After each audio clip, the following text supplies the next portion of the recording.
Social studies సంబంధించి paper 2 సంబంధించినటువంటి అంశాలని ఈ మ్యాప్ పాయింట్ ఆధారంగా మనం ఒకసారి రివిజన్ చేసుకుందాం. ఇక్కడ సోషల్ స్టడీస్ లో పేపర్ 2 లో చరిత్ర, పౌరశాస్త్రం, హిస్టరీ, సివిక్స్ 2 పార్ట్లు ఉన్నాయి. అయితే ఈ 2 కూడా మిక్స్ అయి ఉన్నట్లుగా మనకి ఆ లెసన్స్ ఉన్నాయి కాబట్టి వాటిని మనం సపరేట్ చేసుకోవాలి. ముఖ్యంగా మనకి హిస్టరీ పార్ట్కి వచ్చేటప్పటికి 13th lesson, 14th lesson, 15th lesson, 16th, next 20th lesson వచ్చేటప్పుడు మనకి హిస్టరీ పార్ట్లో ఉన్నాయి చరిత్ర పాఠ్యాంశాలు. అలాగే సివిక్స్ పౌరశాస్త్రానికి సంబంధించినటువంటి ఆ పాఠ్యాంశాలు మనం చూసినట్లయితే 17, 18, 19, 20th చరిత్ర కాబట్టి 21, 22 ఈ లెసన్స్ మనం సివిక్స్ లెసన్స్ గా సపరేట్ చేసి చదవాలి. ఎందుకంటే ఇప్పుడు మనకి పేపర్ సోషల్ స్టడీస్ పేపర్ విషయానికి వచ్చినట్లయితే మనకి ఓల్డ్ మోడల్ వస్తుంది ఈ సంవత్సరం, ఓల్డ్ మోడల్. కానీ క్వశ్చన్ అడిగే విధానము సిసిఈ మోడల్లో ఉంటుంది కనుక మనం వీటిని సపరేట్ చేసుకోవాల్సినటువంటి అవసరం ఉంది. ముఖ్యంగా మనకి 2వ పేపర్లో ఏ పటం వస్తుంది? వరల్డ్ మ్యాప్, ప్రపంచ పటం. ఈ ప్రపంచ పటం మనం చూసేటప్పుడు ఇక్కడ ముఖ్యంగా 3 అంశాలు మనం గుర్తుపెట్టుకోవాలి. మ్యాప్ డ్రాయింగ్ ఒక అంశము, మ్యాప్ రీడింగ్ ఒక అంశము, మ్యాప్ పాయింటింగ్ మరొక అంశం. ఈ 3 అంశాల మీద మొత్తం మీద మనకి 100 మార్కులకి గాను 15 మార్క్స్ కి మనకి మ్యాపింగ్ స్కిల్స్ లో అడగడం జరుగుతుంది. మ్యాపింగ్ స్కిల్స్ అంటే మొత్తం కూడా మనకి సిసి మోడల్లో 15 మార్క్స్ వస్తాయి.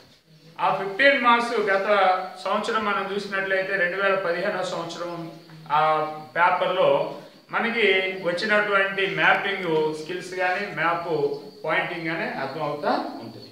కాబట్టి ఇప్పుడు మనం పేపర్ 2కి సంబంధించి వరల్డ్ మ్యాప్ కానీ మనం చూసినట్లయితే భూమి ఏ ఆకారంగా ఉంది? గోళాకారంగా ఉంది.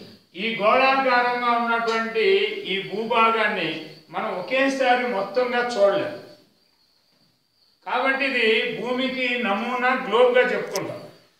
కానీ ఒకేసారి మనం చూడటానికి అనుకూలంగా మనకు కావలసిన విధంగా ప్రపంచ పటాన్ని ఒక ఫ్లాట్ గా రూపొందించడం జరిగింది. ఈ ప్రపంచ పటాన్ని మనం గీయటం నేర్చుకున్నాం. మనం ఆల్రెడీ మీకు కొంత అవగాహన ఉంది కాబట్టి ఎలా మనం ఈ ప్రపంచ పటాన్ని గీయటం, వాటిని పాయింట్ చేయటం కూడా చూద్దాం. ముందుగా ఇక్కడ మనం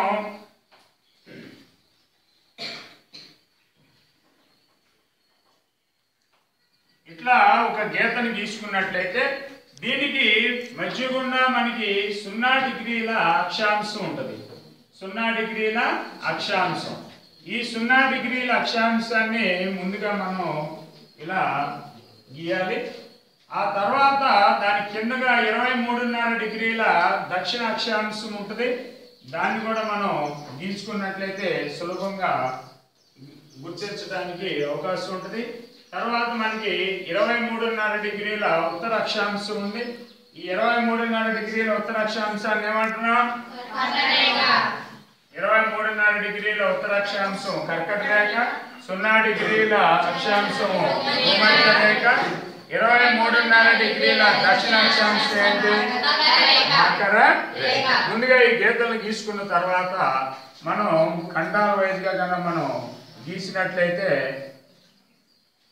ఇట్లా ఈజీగా మనం వరల్డ్ మ్యాప్ను కూడా డ్రా చేయటానికి అవకాశం ఉంటుంది. ఈ చరిత్ర పాఠ్యాంశాలకు అనుసంధానం చేసి కనుక చూసినట్లయితే భూమికి మధ్యగా గీయబడినటువంటి వృత్తాన్ని, అంటే అడ్డంగా గీయబడినటువంటి వాటిని అక్షాంశాలను, నిలువుగా గీసిన వాటిని రేఖాంశాలు. Latitudes, horizontal lines are called latitudes. Vertical lines are called longitudes. 0 degree latitude is called equator. భూమధ్య రేఖ. ఈ భూమధ్య రేఖ నుండి ఉత్తరముగా ఎప్పుడు కూడా మ్యాప్ పాయింట్ లో మనం పై భాగం ఏంటి? North, south, east, west. This corner is north,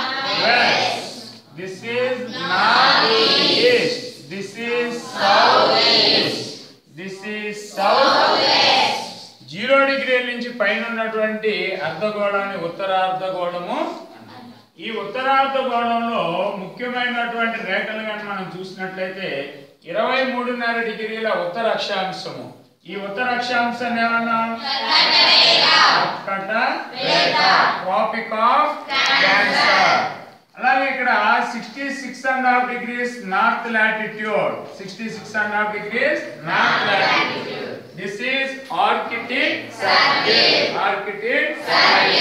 Arctic వలయము.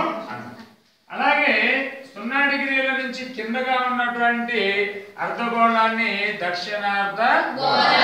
ఈ దక్షిణార్ధగోళంలో ముఖ్యమైనటువంటి రేఖలుగా మనం చూసినట్లయితే 23.5 డిగ్రీల దక్షిణ అక్షాంశము ట్రాపిక్ ఆఫ్ క్యాప్రికాన్, మకర రేఖ. ఈ మకర రేఖ ఆస్ట్రేలియాకి సుమారుగా మధ్యగుండా పోతా ఉంది. అలాగే కర్కట రేఖ భారతదేశకు మధ్యగుండా పోతా ఉంది. అది కూడా గుర్తుపెట్టుకోవాలి. అలాగే 66.5 degrees దక్షిణ అక్షాంశము, 66.5 డిగ్రీల దక్షిణ అక్షాంశాన్ని ఏమన్నాము? అంటార్కిటిక్ వలయము. అంటార్కిటిక్ వలయం, అంటార్కిటిక్ సర్కిల్. ఇప్పుడు మొత్తం మనం భూగోళాన్ని కనుక చూసినట్లయితే జలభాగము ఉంది, భూభాగము. 29% భూభాగం. ఈ 29% భూభాగము 7 ఖండాలుగా విభజించబడి మనం వాటిని ఒకసారి చూసినట్లయితే ఇక్కడ ఉన్నటువంటిది ఏంటి? ఉత్తర అమెరికా, నార్త్ అమెరికా. అలాగే దక్షిణాన్ని ఉన్నటువంటిది దక్షిణ అమెరికా, సౌత్ అమెరికా, ఆఫ్రికా.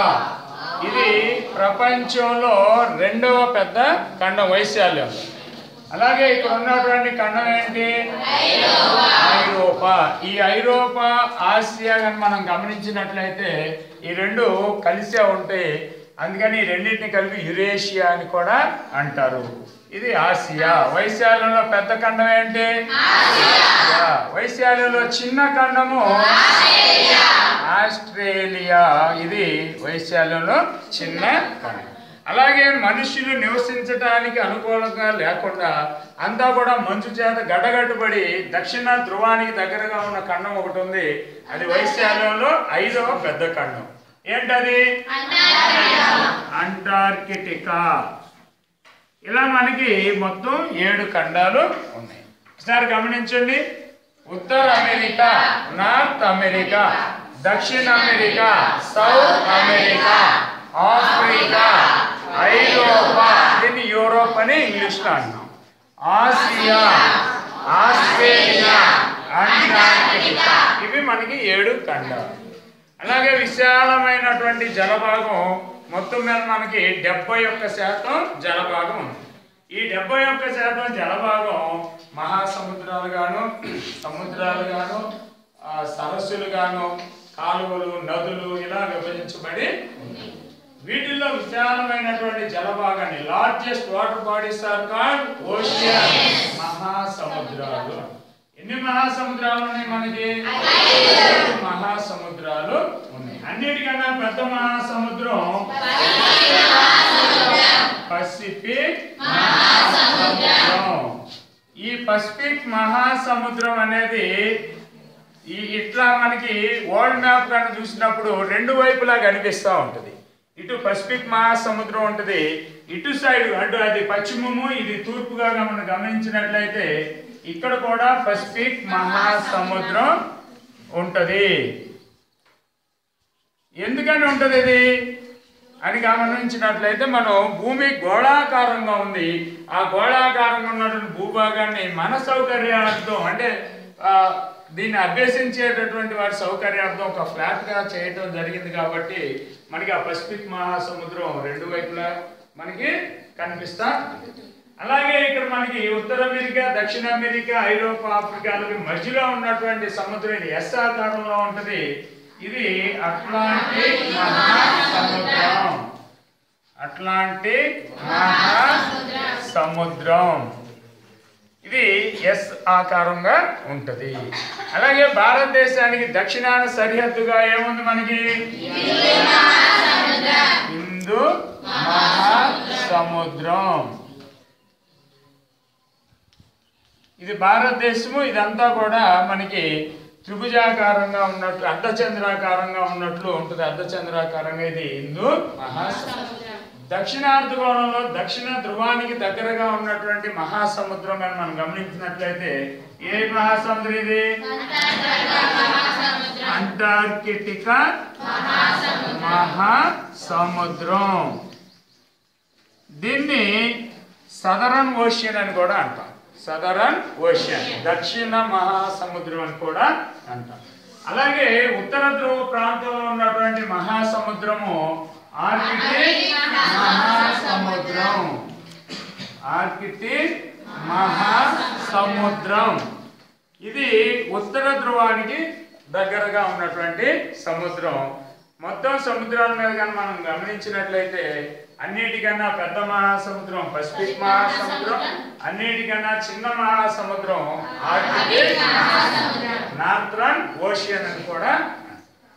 ఇక మనం ముఖ్యమైనటువంటి అక్షాంశాలు చూసాం. ఇంకా ముఖ్యమైనటువంటి రేఖాంశాలను కానీ మనం గమనించినట్లయితే రేఖాంశాలు అంటే నిలువుగా గీయబడినటువంటి గీతలు, రేఖల్ని రేఖాంశాలు అన్నాం. వాటిని లాంగిట్యూడ్స్ అంటాం. ప్రైమరీ లాంగిట్యూడ్ మొదటిగా ఉన్నటువంటిది 0 డిగ్రీ లాంగిట్యూడ్. 0 డిగ్రీ రేఖాంశము. 0 డిగ్రీ రేఖాంశం. ఇది ఇంగ్లాండ్. ఈ ఇంగ్లాండ్ లోనే గ్రీనిచ్ అనే ప్రాంతం గుండా పోతూ ఉంటది. కాబట్టి దీన్ని ఏమని కూడా పిలుస్తారు? గ్రీన్విచ్ రేఖాంశము అని కూడా పిలుస్తారు. 0 డిగ్రీల రేఖాంశం ఇది గ్రీనిచ్ రేఖాంశము. 0 డిగ్రీల రేఖాంశం. ఈ 0 డిగ్రీల రేఖాంశం నుంచి ప్రతి దేశము కూడా తమ దేశాల యొక్క స్థానిక సమయాలని నిర్ణయించుకుంటా ఉంటారు. ఎందుకు అలా జరగాలి అంటే ప్రపంచం దేశాల్లో రకరకాలైనటువంటి సమయాలు ఉన్నట్లయితే అక్కడ ఇంటర్నేషనల్గా అనేక రకాలైన ప్రాబ్లమ్స్ ఫేస్ చేయాల్సి వస్తుంది. విమాన సమయాలు కానీ, రైలు సమయాలు కానీ, అక్కడ ఉన్నటువంటి రాత్రి పగలు సమయాల్లో తేడా ఉంటుంది. కనుక ప్రతి దేశము కూడా ఈ 0 డిగ్రీల రేఖాంశాన్ని ప్రామాణికంగా తీసుకుని ఆ దేశపు ప్రామాణిక రేఖాంశాన్ని నిర్ణయించుకుంటా ఉంటారు. ఈ క్రమంలో భారతదేశం ఎన్ని డిగ్రీల రేఖాంశాన్ని ప్రామాణిక కాలమాన రేఖగా నిర్ణయించుకున్నారు?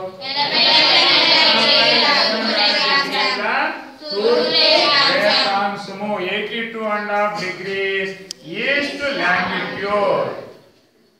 82.5 డిగ్రీల తూర్పు రేఖాంశము. దీన్ని IST అని కూడా అంటాం, ఇండియన్ స్టాండర్డ్ టైం. ఇలా మనం మ్యాప్ పాయింటింగ్ చూసేటప్పుడు కొన్ని డివిజన్ చేసుకోవాల్సిన ఆవశ్యకత ఉంది. ఇప్పటి వరకు ఒకసారి చూడండి. మనం 0 డిగ్రీల అక్షాంశాన్ని ఏమన్నా 23.5 డిగ్రీల ఉత్తర అక్షాంశము, 66.5 డిగ్రీల ఉత్తర అక్షాంశము వలయము. ఇది ఆర్కిటిక్ వలయం. అలాగే 23.5 డిగ్రీల దక్షిణాక్షాంశము, 66.5 డిగ్రీల దక్షిణాక్షాంశము. ఇక ఖండాల విషయంకి వచ్చినట్లయితే ఉత్తర అమెరికా, దక్షిణ అమెరికా, ఆఫ్రికా, ఐరోపా, ఆసియా, ఆస్ట్రేలియా, అంటార్కిటికా. మహాసముద్రాలు వచ్చినప్పుడు పసిఫిక్ మహాసముద్రం సైడ్ ఉంటుంది, అది తూర్పు వైపున ఉంటుంది. ఇది పశ్చిమం తూర్పు. ఇక్కడ అట్లాంటిక్ మహాసముద్రం, హిందూ మహాసముద్రం, అంటార్కిటికా మహాసముద్రం, ఆర్కిటిక్ మహాసముద్రం. ఇవి మనకి ముఖ్యమైనటువంటి విషయాలు ఒక మ్యాప్ లో పెట్టుకుంటే ఈజీగా ఉంటుంది. ఇక తర్వాత మనకి జలభాగాలు గమనించాలి. విశాలమైనటువంటి మహాసముద్రాల నుంచి వేరుపడినటువంటి భాగాల్లోనే అవి సముద్రాలుగా ఉన్నాయి. కొన్ని సముద్రాలు భూభాగం మధ్యలో కూడా ఉన్నాయి. వీటిని కనుక మనం గమనించినట్లయితే ఇక్కడ మనకి హిందూ మహాసముద్రం ఉంది. ఈ హిందూ మహాసముద్రం నుంచి భారతదేశానికి తూర్పు వైపుగా వచ్చినటువంటి జలభాగాన్ని ఏమన్నారు? బంగాళాఖాతం. అలాగే పశ్చిమంగా ఉన్నటువంటిది ఏంటది? అరేబియా సముద్రం. అలాగే ఇక్కడ ఆసియా ఖండం ఉంది. ఇది వెస్ట్ ఏషియా అంటాం ఆసియాలో. ఈ ఆసియా ఖండానికి ఆఫ్రికా ఖండానికి మధ్యగుండా ఒక జలభాగం వచ్చింది. ఇది ఎర్ర సముద్రం. ఎర్ర సముద్రం. అలాగే ఇక్కడ మనకి అట్లాంటిక్ మహాసముద్రంలో నుంచి ఐరోపా ఆఫ్రికాకి మధ్యగుండా వచ్చింది. గత సంవత్సరం కూడా ఈ మ్యాప్ ఆయనకి అడిగారు, ఐరోపా ఆఫ్రికా మధ్య ఉన్న జలభాగాన్ని ఏ సముద్రంగా పిలుస్తారు అని. ఏ సముద్రం? మధ్యధరా సముద్రము, మెడిటేరియన్ సీ అంటాం. మధ్యధరా సముద్రం. అలాగే ఇక్కడ ఇటలీ ఉంది. ఈ ఇటలీకి పక్కగా ఉన్నటువంటి ఈ సముద్రాన్ని ఏడ్రియాటిక్ సముద్రము, ఏడ్రియాటిక్ సముద్రంగా పిలుస్తాం. అలాగే ఇక్కడ మనకి ఒక ఆకారం కనిపిస్తూ ఉంది. ఇది నల్ల సముద్రము, బ్లాక్ సీ. Black see. అలాగే ఇక్కడ ఒక ఆకారంగా పురుగు ఆకారంలా కనిపిస్తూ ఉంది. ఇది ఏ సముద్రం? ఇది కాస్పియన్ సముద్రం. కాస్పియన్ సముద్రం. ఇక్కడ ఒక సముద్రం ఉంది, ఆరాల్ సముద్రం. ఆరాల్ సముద్రం. అలాగే ఇక్కడ ప్రపంచంలో అత్యధిక లవణీయత కలిగినటువంటి రెండవ సముద్రం.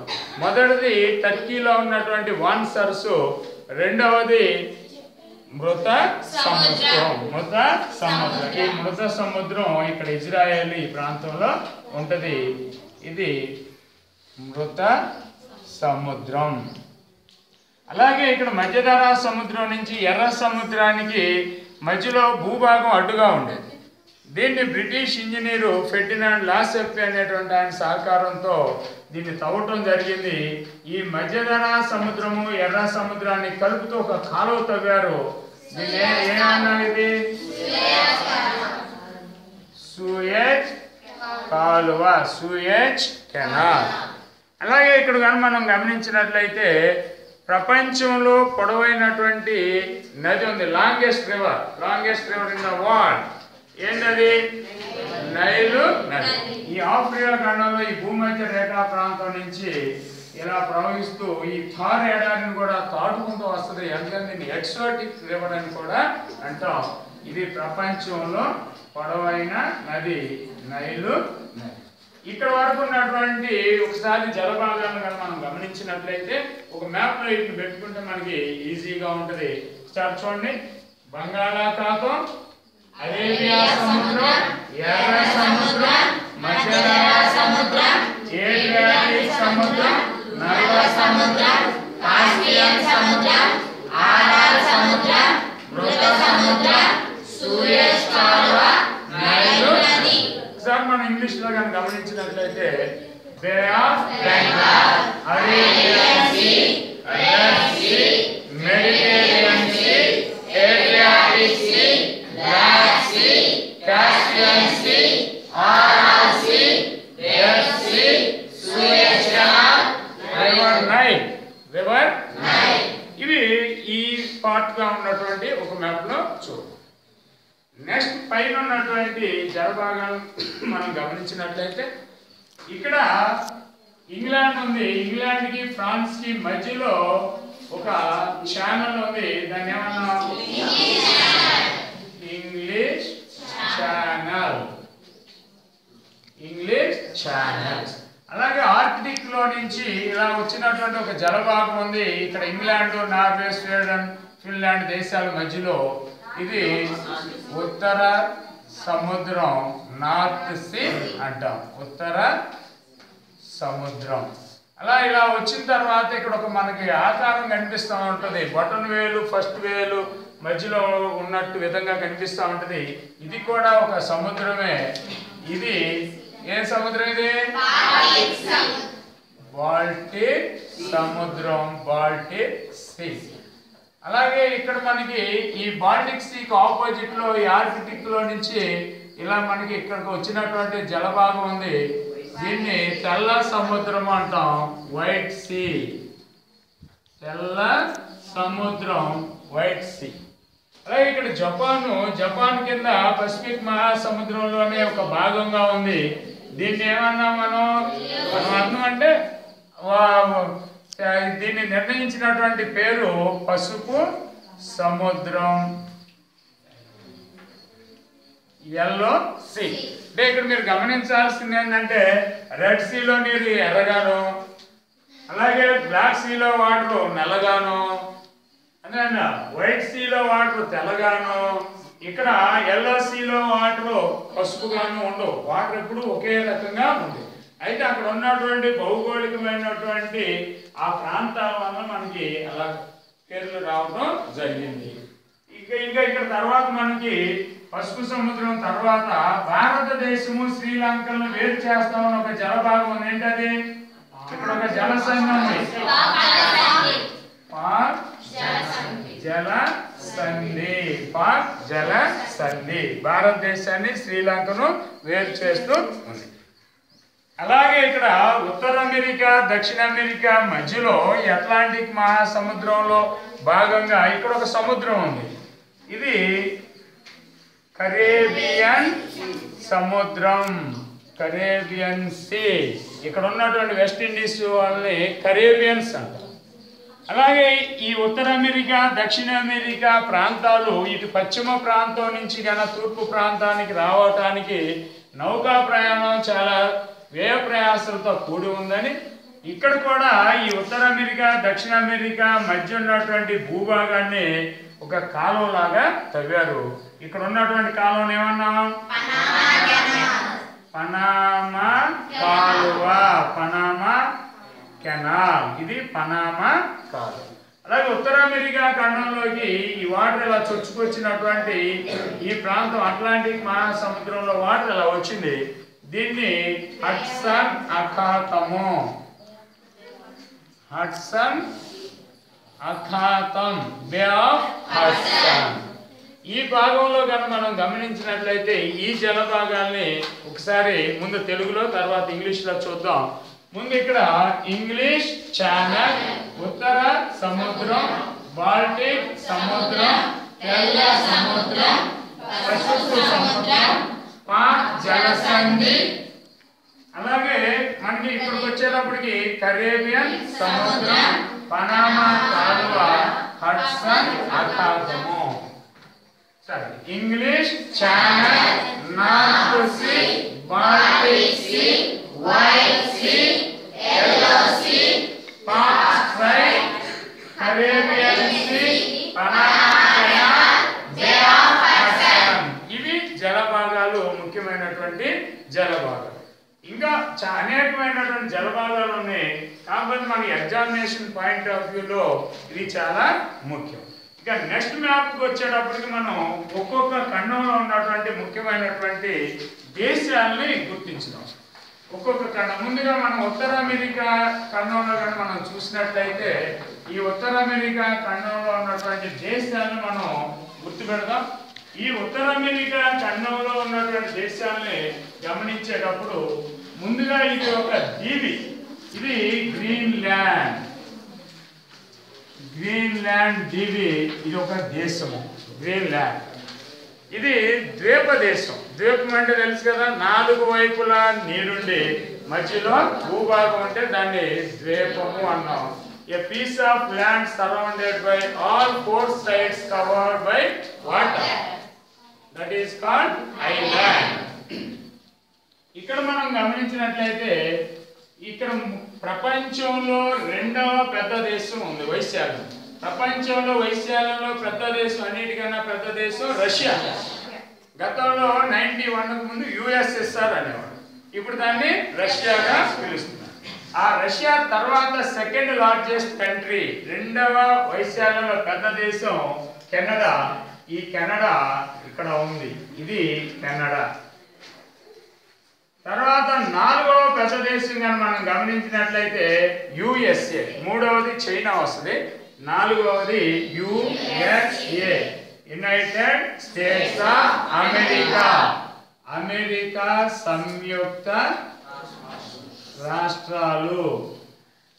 ఇన్నోనే అమెరికా సంయుక్త రాష్ట్రాలు యుఎస్ఏలో 50 రాష్ట్రాలు ఉన్నాయి.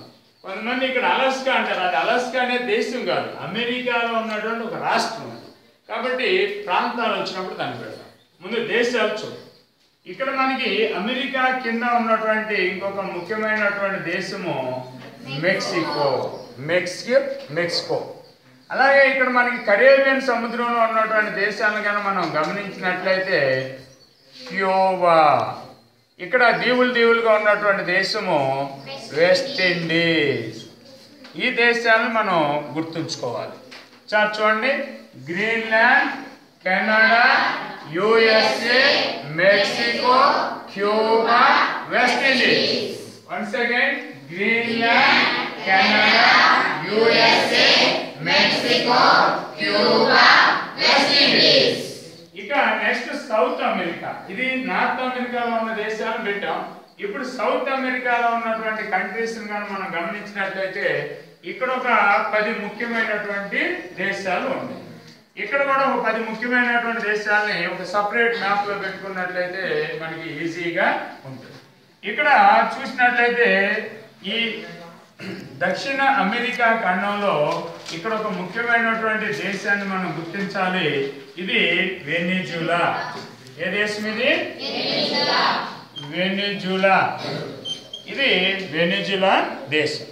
అలాగే దానికి కిందగా ఈ చిన్న దేశాలు, అనేక దేశాలు ఉన్నాయి, కానీ మనకు ముఖ్యమైనటువంటి దేశాలని గమనించినట్లయితే మనకి ఎగ్జామినేషన్ పాయింట్ ఆఫ్ లో ఈజీగా ఉంటుందని మనం వాటిని గుర్తించడం జరుగుతూ ఉంది.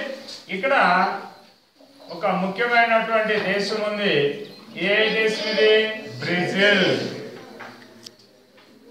ఈ బ్రెజిల్ దేశం భారతదేశం కన్నా పెద్ద దేశం.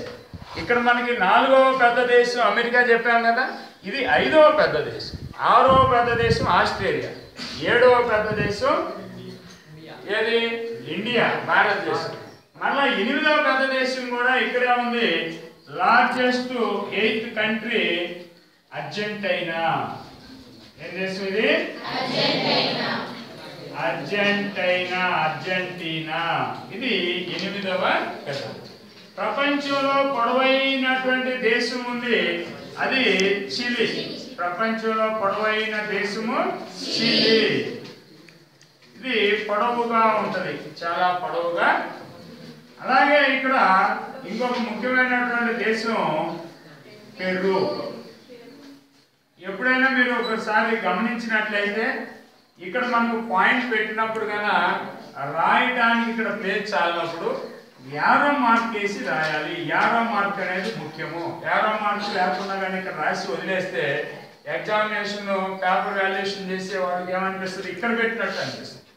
కనుక మీరు ఎక్కడైతే ప్లేస్ ఉందో దాన్ని పాయింట్ చేస్తూ యారో మార్కు కంపల్సరిగా వేయాలి. ఇది పెరు. పెరు తర్వాత మనకి ఈ పైన ఉన్నటువంటి ఇంకొక దేశం ఉంటుంది, ఇది ఈక్వెడార్. ఇక్కడ కొలంబియా. ఈ మధ్యలో ఉన్నటువంటి దేశము బొలీవియా.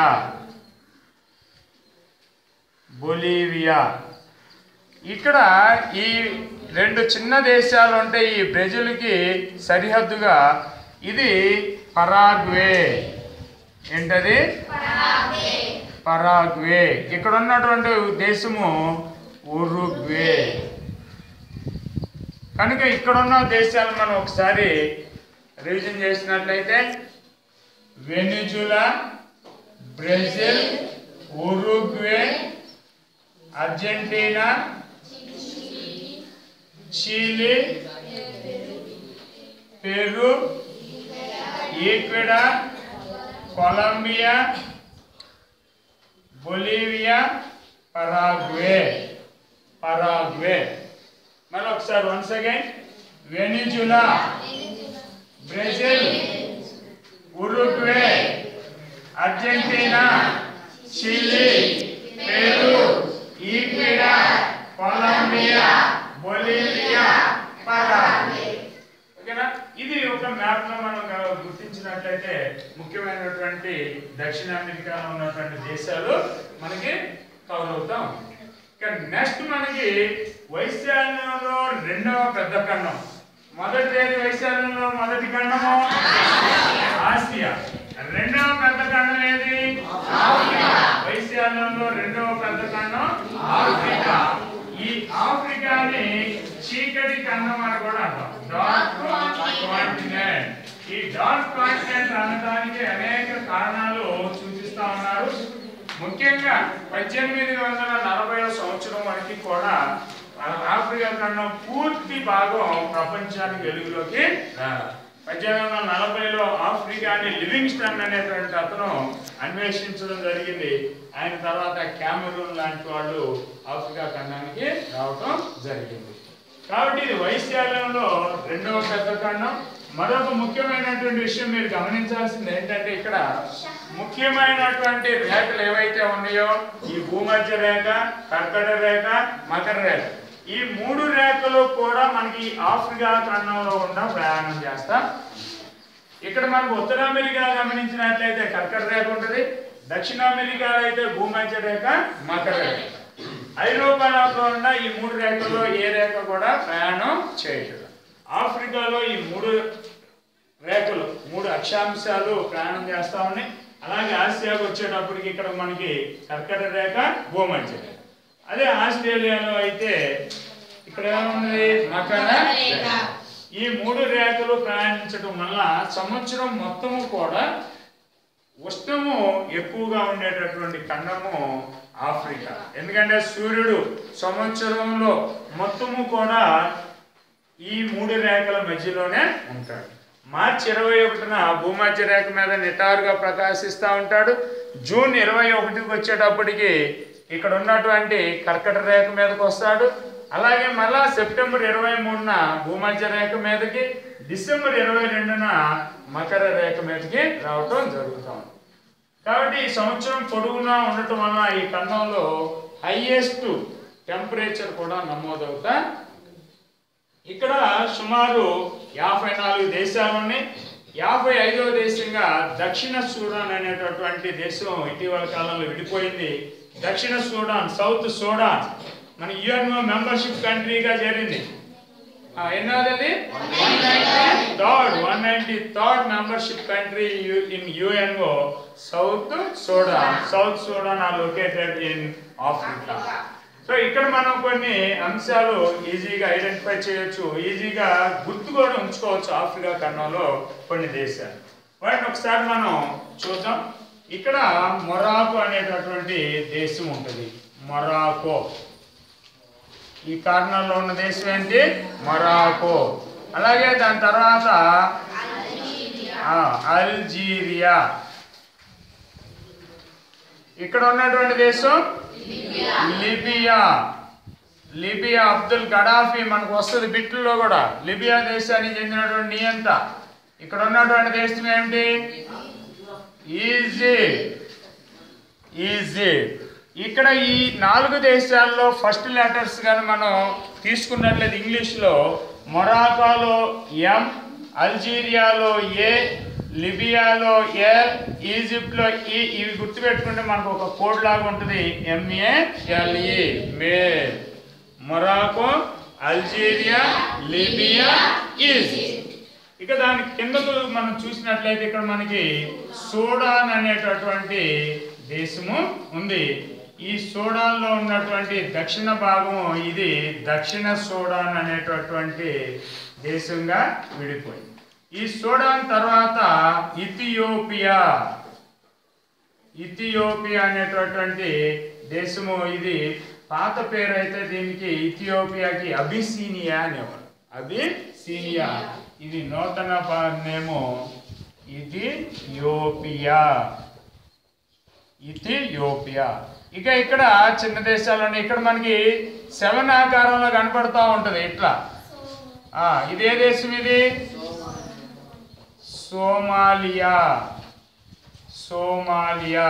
ఇక్కడ కూడా మనం సూడాన్లో ఎస్, ఇథియోపియాలో ఈ, సోమాలియాలో ఎస్ కానీ తీసుకున్నట్లయితే SES అనేటటువంటి కోడ్గా కూడా మనం గుర్తుంచుకోవడానికి ఈజీగా ఉంటుంది. దాని కింద ఉన్నటువంటి దేశం ఇక్కడ కెన్యా. కెన్యా తర్వాత టాంజానియా. ఇక్కడ మనకి మొజాంబిక్. ఈ 3 దేశాల్లో కూడా మనం ఫస్ట్ లెటర్స్ కానీ మనం ఒక కోడ్గా కానీ చూసినట్లయితే కెన్యాలో K, టాంజానియాలో T, మొజాంబిక్లో M. KTM. Kenya, Tanzania, Mozambique. అలాగే ఇక్కడ ఒక ద్వీపం ఉంది. ఈ ద్వీప దేశము మడగాస్కర్. ఈ కంట్రీస్ వరకు మనం ఒక మ్యాప్లో పెట్టుకున్నట్లయితే మనకి ఈజీగా ఉంటుంది.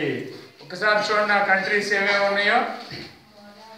Morocco, Algeria, Libya, Egypt, Sudan, దక్షిణ Sudan, Ethiopia, Somalia, Kenya, Tanzania, Mozambique, Madagascar. Once again మీరు చెప్పాలి ఈసారి. Ready, start. Morocco, Algeria, Libya, Egypt, Sudan, దక్షిణ Sudan, Ethiopia, Somalia, Kenya, Tanzania, Mozambique, Madagascar.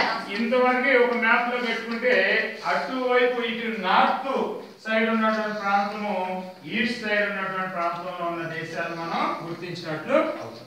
ఇప్పుడు మనకి సౌత్ లో ఉన్నాయి, వెస్ట్ లో ఉన్నటువంటి ముఖ్యమైన దేశాలు కానీ మనం గమనించినట్లయితే ఇక్కడ ఒకటి గమనించండి. ఇక్కడ కన్ఫ్యూజ్ అవుతూ ఉండేది ఏంటంటే ఇక్కడ అమెరికాలో ఉత్తర అమెరికా, దక్షిణ అమెరికా అనేటటువంటి ఖండాలు, కాంటినెంట్స్ ఉన్నాయి.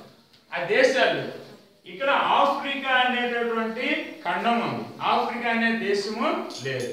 కానీ ఆఫ్రికాలో దక్షిణ ప్రాంతంలో ఉన్నటువంటిది ఒక దేశాన్ని దక్షిణ ఆఫ్రికా అంటాం. దక్షిణ ఆఫ్రికా అనేది ఒక దేశం. ఇక్కడ దక్షిణ అమెరికా అనేటటువంటిది ఒక ఖండం. కన్ఫ్యూజ్ అవుతూ ఉంటారు. కాబట్టి ఈ ఆఫ్రికా ఖండంలో దక్షిణాన ఉన్నటువంటి దేశము దక్షిణ ఆఫ్రికా. ఇది దక్షిణ ఆఫ్రికా. ఈ దక్షిణాఫ్రికాకి దక్షిణాన ఉన్నటువంటి అగ్రము అంటే సముద్రంలోకి చొచ్చుకొచ్చిన భూభాగం. ఇది గుడ్ హోప్ అగ్రం. మన భారతదేశానికి వాస్కోడా గామా ఈ పోర్చుగల్ నుంచి గుడ్ హోప్ అగ్రహానికి వచ్చి ఇలాగే సముద్ర మార్గాన్ని కనిపెట్టడం జరిగింది. ఈ దక్షిణాఫ్రికాకి పైన ఇక్కడ ఉన్నటువంటి దేశము నమీబియా. ఈ నమీబియాని గతంలో సౌత్ వెస్ట్ ఆఫ్రికా అనేవాడు. ఇప్పుడు మనం ఈ కార్నర్ కానీ మనం చూసినట్లయితే సౌత్ వెస్ట్ కదా అక్కడ మనం చూసాం. ఇది సౌత్ వెస్ట్ ఆఫ్రికా అనేటటువంటి ప్రాచీన నామం ఉండేది. దాని కొత్త పేరేంటి? నమీబియా. ఈ నమీబియాకి పైన మనకి అంగోలా అనేటువంటి దేశం ఉంది. ఇంకా మరి చిన్న చిన్న దేశాలు ఉన్నాయి. తర్వాత మనం ముఖ్యమైనటువంటి దేశం చూసినట్లయితే ఇక్కడ కాంగో అనే దేశం ఉంది. ఈ కాంగోని కెమెరూన్ అనేటువంటి అతను కనిపెట్టాడు. ఒకప్పుడు చాలా విశాలమైనటువంటి దేశం ఇది. ఈ కాంగోలో నుంచి సపరేట్ అయ్యి ఒక దేశంగా విడిపోయింది. ఇది జైరీ అనేటటువంటి ప్రాంతం ఒక దేశంగా నూతన నామంగా పిలుస్తున్న నూతన దేశంగా విడిపోయింది. మన టెక్స్ట్ బుక్లో వలస ప్రాంతాలు విముక్తి ఉద్యమాలలో మనకి నైజీరియా సంబంధించి విముక్తి ఉద్యమం ఒకటి ఇచ్చారు. అక్కడ కెన్సారో వివా, అక్కడ ఉన్నటువంటి హౌసా పొలాని వాటి తెగల గురించి కూడా, ట్రైబల్స్ గురించి కూడా ఇవ్వటం జరిగింది. ఈ నైజీరియా అనేటువంటిది ఆఫ్రికాలో ఈ ప్రాంతంలో ఉంటుంది. ఇది నైజీరియా. ఇది ఒక ముఖ్యమైనటువంటి దేశము. ఇది గతంలో కూడా ఇచ్చారు, మళ్ళా రావడానికి ఆస్కారం ఉంటుంది. జాగ్రత్తగా ఐడెంటిఫై చేయాలి. నైజీరియా. ఈ నైజీరియా తర్వాత మనకి ఘనా అనేటటువంటి ఒక చిన్న దేశం ఉంటుంది. ఈ ఘన ఇంపార్టెన్స్ ఏంటంటే ఇప్పుడు మనకి ఐక్యరాజ్యసమితి ప్రధాన కార్యదర్శి ఉన్నారు. ప్రస్తుతం ఎవరు? ప్రస్తుతం ఉన్నటువంటి వ్యక్తి ఎవరు? బాన్ కి మూన్. బాన్ కి మూన్. ఈ బాన్ కి మూన్ ఆసియా ఖండంలో ఉన్నటువంటి దక్షిణ కొరియా అతను. ఈయనకి ముందు కోఫీ అన్నన్ అనే ఆయన పనిచేశాడు ఐక్యరాజ్యసమితి ప్రధాన కార్యదర్శిగా. ఎవరు? బాన్ కి మూన్ కి ముందు. ఆ బాన్ కి మూన్ కు ముందు పనిచేసినటువంటి కోఫీ అన్నను ఈ ఘనా దేశాన్ని నుంచి వచ్చినటువంటి వ్యక్తి. చాలా చిన్న దేశం. ఈ ఘనా పక్కన మనకి ఐవరీ కోస్ట్ అనేటటువంటి దేశం ఉంది. Ivory Coast. అలాగే ఇక్కడ మనం గమనించినట్లయితే ఈ దక్షిణాఫ్రికాకి పైన రొడీషియా అనేటటువంటి ఒక దేశం ఉండేది. ఈ రొడీషియా రెండు భాగాలు అయిపోయింది. ఉత్తర రొడీషియా, దక్షిణ రొడీషియా. ఈ ఉత్తర రొడీషియా, దక్షిణ రొడీషియాలకు కూడా నూతన పేర్లు వచ్చినాయి. ఈ ఉత్తర రొడీషియా పైది. ఈ ఉత్తర రొడీషియాని ప్రస్తుతం ఏమని పిలుస్తున్నారు? జాంబియా. ఈ ఉత్తర రొడీషియాకి ప్రస్తుత నామం ఏంటి? జాంబియా. అలాగే ఈ దక్షిణ రొడీషియా అనేవారు ఈ దక్షిణ రొడీషియాని ప్రస్తుతం ఏమని పిలుస్తున్నారు? జింబాబ్వే. మన క్రికెట్ టీం కూడా ఉంది, జింబాబ్వే. ఇక్కడ మనకి వీటి మధ్యలో ఉన్నటువంటి ఇంకొక దేశం ఇది బోట్స్వానా. ఏం దేశం ఇది? బోట్స్వానా. ఈ కంట్రీస్ మనం ఒకసారి రివిజన్ చేసినట్లయితే దక్షిణ America, Namibia, Angola, Congo, Zaire, Nigeria, Ghana, Ivory Coast, Zambia, Zimbabwe, Botswana.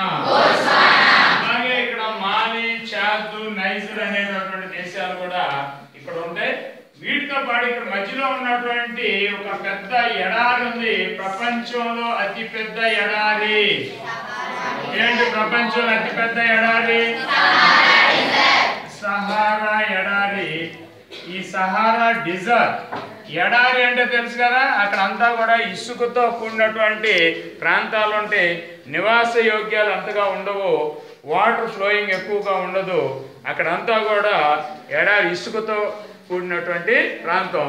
ఈ ఇసుక ఎడారుల్లో కూడా అక్కడక్కడ నీటి గుంటలు ఉంటాయి. ఆ నీటి గుంటలు ఏమన్నారు? ఒయాసిస్. ఈ ఒయాసిస్ ప్రాంతాల్లోనే ఖర్జూరపు పంట పండుతా ఉంటుంది. ఎడారి ఓడని దేన్నంటారు? వంటె. ఎడారి ఓడని వంటె. క్యామెల్. ఎడారి ఓడ అంటే అది ముఖ్యమైనటువంటి ప్రయాణ సాధనం. ఇది ప్రపంచంలోకెల్లా అతి పెద్ద ఎడారి సహారా ఎడారి. అదేనా? ఇక్కడ ముఖ్యమైనటువంటి దేశాలు మళ్ళా ఒకసారి చూడండి. దక్షిణాఫ్రికా, Namibia, Angola, Congo, Nigeria, Ghana, Ivory Coast, Zaire, Zambia, Zimbabwe, Botswana. అలాగే ఇక్కడ మాలి, చాద్, నైజర్, సహారా ఎడారి. ఇంతవరకు మనకి ఇది ఆఫ్రికా ఖండాన్ని రెండు ఖండాలుగా విభజించుకుని పెట్టుకుంటే మనకి ఈజీగా ఉంటుంది. తర్వాత మనకి ఐరోపా ఖండానికి వచ్చినట్లయితే ఇక్కడ అసలు ముఖ్యమైనటువంటి అంశాలు ఐరోపా ఖండంలో చూడొచ్చు మనం.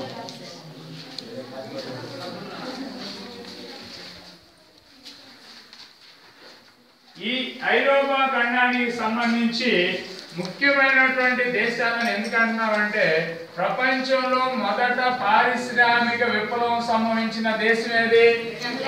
ఇంగ్లాండ్ లేదా బ్రిటన్. ప్రపంచంలో మొదట పారిశ్రామిక విప్లవం సాధించింది. అలాగే ప్రపంచ విజేతలైనటువంటి అలెగ్జాండర్, ప్రపంచంలో గొప్ప తత్వవేత్తలు ఉన్నారు, సోక్రటీస్, రూసో, ప్లాటో లాంటి మహానుభావులు అందరూ కూడా ఈ ఐరోపా ఖండంలో ఉన్నటువంటి దేశాల్లో, గ్రీస్ దేశంలో జన్మించడం జరిగింది. ఈ ఐరోపా ఖండం ప్రపంచంలో 6వ పెద్ద ఖండం. అంటే ఆస్ట్రేలియా కన్నా కొంచెం పెద్దగా ఉంటది. కానీ ఇక్కడ ఉన్నటువంటి దేశాలన్నీ కూడా మనకి ముఖ్యంగా మనకి చరిత్రకు సంబంధించినటువంటి విషయాలు వచ్చేటప్పటికి మనకి ఈ ఐరోపాలో ఉన్నటువంటి దేశాలు మనకి ముఖ్యంగా తరచుగా కూడా వినిపిస్తూ ఉంటాయి. ఇక్కడే ప్రపంచంలో 2 యుద్ధాలు జరిగినాయి ఇప్పటి వరకు. మొదటి ప్రపంచ యుద్ధం, రెండవ ప్రపంచ యుద్ధం. ఈ 2 ప్రపంచ యుద్ధాలకి కారణమైనటువంటి దేశాలు ఐరోపాలోనే ఉన్నాయి. ఇక్కడ ఈ ఖండం మనం చూసినట్లయితే చాలా చిన్నగా ఉంటుంది. అయినప్పటికీ కూడా మీరు జాగ్రత్తగా కనుక గమనించినట్లయితే సులభంగానే మనం ఆ దేశాన్ని ఐడెంటిఫై చేయడానికి వీలుంటుంది.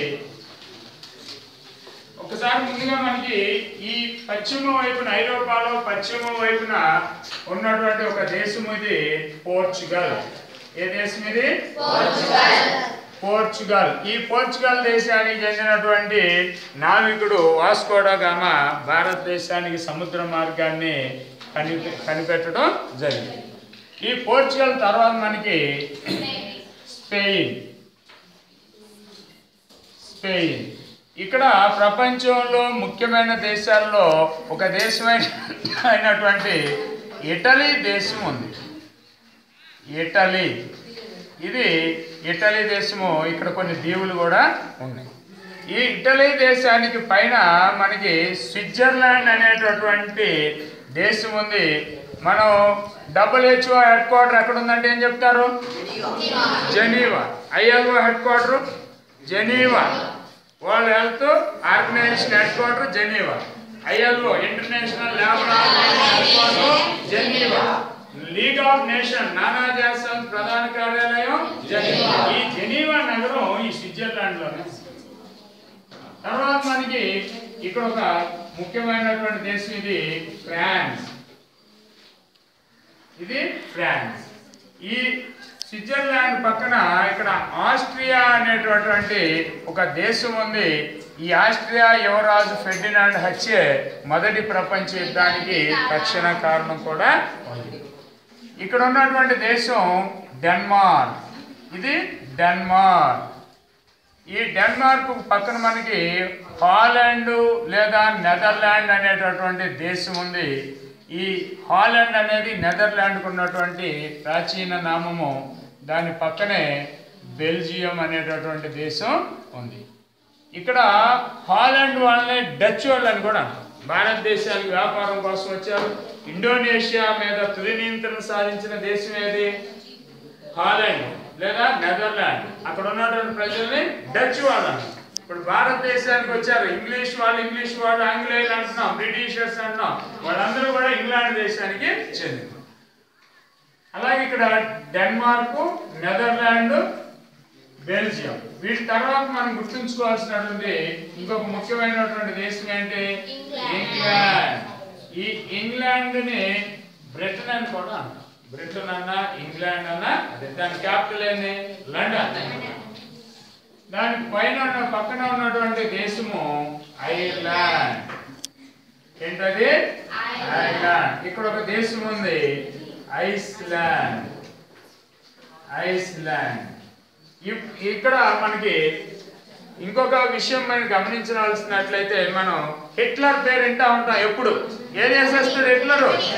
జర్మనీ దేశస్తుడు. హిట్లరు జర్మనీ దేశానికి చెందినటువంటి నియంత. ఆయన 2వ ప్రపంచ యుద్ధానికి కూడా కారణం అయ్యటం జరిగింది.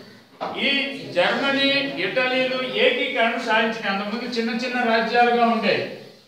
ఈ జర్మనీ, ఇటలీలు ఏకీకరణ సాధించడంతో ఈ 2వ ప్రపంచ యుద్ధం, మొదటి ప్రపంచ యుద్ధాలకు కూడా కారణమవటం జరిగింది. ఈ జర్మనీ తర్వాత ఇక్కడ మనకి పోలాండ్ అనేటటువంటి ఒక దేశాన్ని గుర్తించాలి. పోలాండ్ ఇది కమ్యూనిస్ట్ దేశము. ఈ పోలాండ్ రాజధాని వార్సా. మనకి 2వ ప్రపంచ యుద్ధం తర్వాత అమెరికా ఏర్పాటు చేసినటువంటి నాటో అనే సైనిక కూటమికి కౌంటర్గా రష్యా సోషలిస్ట్ కూటమిని ఏర్పాటు చేస్తే అది వార్సా ఫ్యాక్ట్. ఇది రష్యా అధీనంలో ఉన్నటువంటి వార్సా ఫ్యాక్ట్. ఈ ఒక మిలిటరీ కూటమి అన్నమాట. రష్యా కూటమిలో చేరినటువంటి దేశాలకు సహకరించడానికి ఏర్పాటు చేసినటువంటి ఒక బ్లాక్ మిలిటరీ బ్లాక్. ఇక ఇక్కడ ప్రపంచంలో ఇప్పుడు మనం HDI అంటాం, హ్యూమన్ డెవలప్మెంట్ ఇండెక్స్. ఈ హ్యూమన్ డెవలప్మెంట్ ఇండెక్స్ లో మొదటి స్థానాల్లో ఉంటే నార్వే, డెన్మార్క్ లాంటి దేశాలు. ఇక్కడ ఉన్నాయన్నమాట. ఇది నార్వే. ప్రపంచంలో అత్యున్నతమైనటువంటి బహుమతులు నోబెల్ బహుమతులు.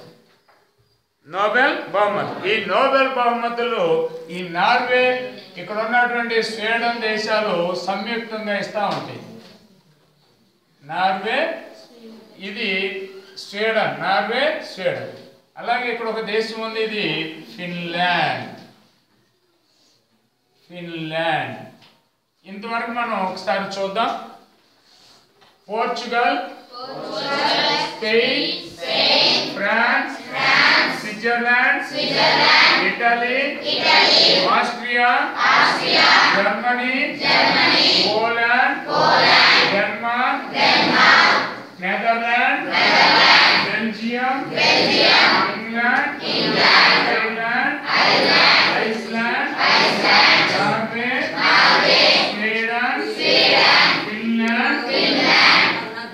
ఈ దేశాలని గమనించిన తర్వాత ఇక్కడ మనకి బాల్కన్ ద్వీపకల్పము అని, పెనున్సులా. ద్వీపకల్పం అంటే మూడు వైపులా నీరుండి ఒకవైపున భూభాగం ఉంటే ఆ ప్రాంతాన్ని ఏమంటాం? ద్వీపకల్పము, పెనున్సులా. ఇక్కడ మనకి ఇటు ఏడ్రియాటిక్ సముద్రం, అలాగే ఇక్కడ నల్ల సముద్రం, ఇక్కడ ఏజియన్ సముద్రం అని ఉంటది. ఏజియన్ సముద్రము. ఈ ఏజియన్ సముద్రము ఈ మధ్యలో ఉన్నటువంటి ఈ ప్రాంతాన్ని బాల్కాన్ ద్వీప కల్పము అంటాం. ఇక్కడ ఏడ్రియాటిక్, ఏజియన్, బ్లాక్ సీ, నల్ల సముద్రం. ఇది ఏ ద్వీపకల్పం అన్నాం మనం? ఏ ద్వీపకల్పం ఇది? బాల్కాన్ ద్వీపకల్పం. ఈ బాల్కాన్ ద్వీపకల్పంలో చివరన ఇక్కడ ఉన్నటువంటి దేశము ఇదే గ్రీస్. ఇది ప్రపంచంలో ఉన్న గొప్ప గొప్ప తత్వవేత్తలను అందించినటువంటి దేశం. ఇక్కడ సోక్రటీస్, ప్లాటో, అరిస్టాటిల్ లాంటి మహానుభావులు అక్కడి నుంచి వచ్చారు. ఇప్పుడు ప్రపంచంలో అత్యున్నతమైనటువంటి క్రీడలుగా ఒలింపిక్ క్రీడలు పేర్కొంటారు. ఈ ఒలింపిక్ క్రీడలు కూడా ఇక్కడే స్టార్ట్ అయినాయి. గ్రీసు రాజధాని ఏథెన్స్ అని, ఆ ఏథెన్స్ నగరంలో స్టార్ట్ అయినాయి. గ్రీకులో రెండు ముఖ్యమైనటువంటి నగరాలు ఏథెన్స్, స్పార్టా. ఇప్పుడున్నటువంటి ప్రజాస్వామ్యానికి మూలం కూడా అక్కడే. ఇప్పుడు ఏదైతే ప్రజాస్వామ్య విధానం ఉందో ఈ ప్రజాస్వామ్య ఆవిర్భావానికి కూడా ఈ గ్రీసే కారణమైంది. ఇక్కడ ఈ ఆస్ట్రియా తర్వాత ఇక్కడ ఉన్నటువంటి దేశము, ఇక్కడ హంగరీ ఉంటుంది, ఈ తర్వాత సెర్బియా ఉంటుంది. ఈ సెర్బియన్ని ఈ ఆస్ట్రియన్ వచ్చి ఈ ఆస్ట్రియా యువరాజు ఫెర్డినాండ్ ఆయన భార్య సోఫియాని ఇక్కడ ఉన్నటువంటి సెర్బియన్ హత్య చేశాడు. అదే మొదటి ప్రపంచ యుద్ధానికి తక్షణ కారణం. రెండవ ప్రపంచ యుద్ధానికి తక్షణ కారణం ఏంటి? ఇక్కడ ఉన్నటువంటి జర్మనీ నియంత హిట్లరు ఈ పోలాండ్ మీద దాడి చేశాడు. ఇక్కడ డాంజింగ్ వార్రేవ్ ఉంది. ఈ డాంజింగ్ వార్రేవ్ మీద దండయాత్ర చేయడంతో రెండవ ప్రపంచ యుద్ధం స్టార్ట్ అయింది.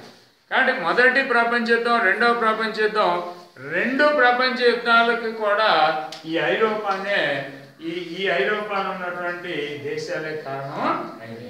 ఇక మూడవ ప్రపంచ యుద్ధం అంటే జరిగితే ప్రపంచం మొత్తం భస్మీపట్నం అయితే అనేటువంటి ఉద్దేశంతో, ఎందుకంటే న్యూక్లియర్ వెపన్స్ ఉన్నాయి, ఎక్కడికక్కడ న్యూక్లియర్ బాంబ్స్ ఉన్నాయి, అవి కన్నా వేసినట్లయితే ప్రపంచం మొత్తం కూడా సర్వనాశనం అయిందని చెప్పేసి మూడవ ప్రపంచ యుద్ధం జరగకుండా ఉండేందుకు రెండవ ప్రపంచ యుద్ధం తర్వాత ఒక అంతర్జాతీయ సంస్థను ఏర్పాటు చేశారు.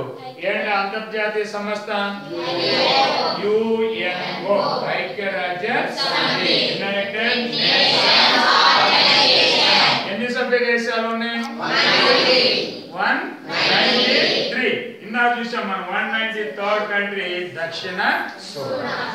ఇక ఆసియా ఖండానికి వచ్చినట్లయితే మనం ఇక్కడ ఇంకా కొన్ని చిన్న చిన్న దేశాలు ఉన్నాయి, అవన్నీ నెక్స్ట్ మీరు ప్రాక్టీస్ చేద్దాం. ఇక్కడ ముఖ్యంగా ఇంకొక ఆసియా ఖండానికి మనం వచ్చినట్లయితే ఇక్కడ ఆసియాకి ఐరోపాకి మధ్యలో కొన్ని పర్వతాలు ఉన్నాయి.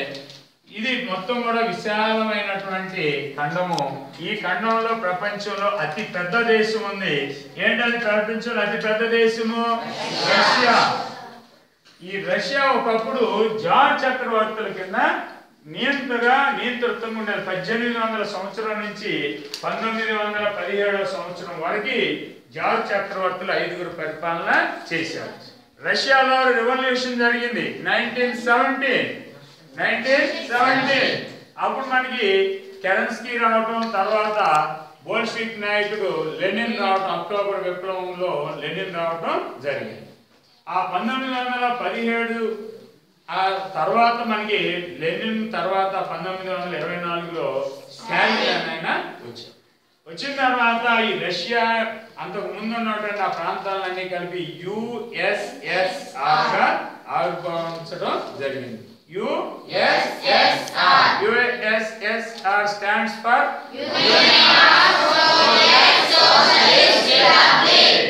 USSR. ఎప్పటి వరకు ఉన్న USSR? 1991. 1924 నుంచి 1991 వరకు ఉంది. ఈ 1991లో రష్యాలో కొన్ని మార్పులు చేర్పులు జరిగింది. అక్కడ ఉన్నటువంటి గోర్బచేవ్ అనేటువంటి అధ్యక్షుడు 2 సూత్రాలను ప్రతిపాదించాడు. పెరిస్ట్రోయికా, గ్లాస్నాస్ట్. ఆ పెరిస్ట్రోయికా, గ్లాస్నాస్ట్ అంటే ప్రజలకి స్వేచ్ఛ స్వాతంత్రాలు కల్పించాడు. దాంతో USSR కొలాప్స్ అయిపోయి 15 దేశాలుగా ఆవిర్భావం చెందడం జరిగింది. ఈ USSR రష్యా సామ్యవాద కంట్రీ, సోషలిస్ట్ కంట్రీ. అలాగే ఇక్కడ మనకి ఇది భారతదేశం. ఈ భారతదేశం చుట్టుపక్కల ఉన్నటువంటి దేశాలు మనం ఇండియా మ్యాప్ లో చూసాం. మనం ఎన్ని బార్డర్ కంట్రీస్ ఉన్నాయి భారతదేశానికి? 7 బార్డర్ కంట్రీస్ ఉండటం జరిగింది. ఈ భారతదేశం పైన ప్రపంచంలో అతిపెద్ద జనాభా ఉన్నటువంటి దేశం ఉంది. ఏంటది? చైనా. భారతదేశంలో most populous country China. Second most populous country India. అలాగే ఇక్కడ చైనా, ఇది పసిఫిక్ మహాసముద్రంలో ఉన్నటువంటి ద్వీప దేశము జపాన్. రెండవ ప్రపంచ యుద్ధంలో జపాన్ మీద అణుబాంబులు వేశారు. ఏ నగరాల మీద అణుబాంబులు వేశారు? ఈ జపాన్ కి చైనాకి మధ్యలో ఉన్నటువంటి దేశము కొరియా. ఈ కొరియాని 2 భాగాలుగా చేశారు. పైన ఉన్నటువంటి పార్ట్ ఉత్తర కొరియా, అలాగే కింద ఉన్నటువంటి దేశం ఏంటిది? దక్షిణ కొరియా. పైన ఉత్తర కొరియా, కింద దక్షిణ కొరియా. ఈ దక్షిణ కొరియాకి చెందినటువంటి వ్యక్తి ప్రస్తుతం ఐక్యరాజ్య సమితికి ప్రధాన కార్యదర్శిగా ఉన్నారు. ఎవరైనా? Ban Ki Moon. అలాగే ఇక్కడ ఒక ప్రముఖమైనటువంటి దేశం ఉంది. ఇందాక మనం చెప్పుకున్న ఆఫ్రికాలో నైజీరియా అని విముక్తి ఉద్యమాల్లో వచ్చింది నైజీరియా. అలాగే ఇంకొక విముక్తి పొందినటువంటి దేశం ఏంటది? వియత్నాం. ఇక్కడ ఉంటుంది, ఇది వియత్నాం.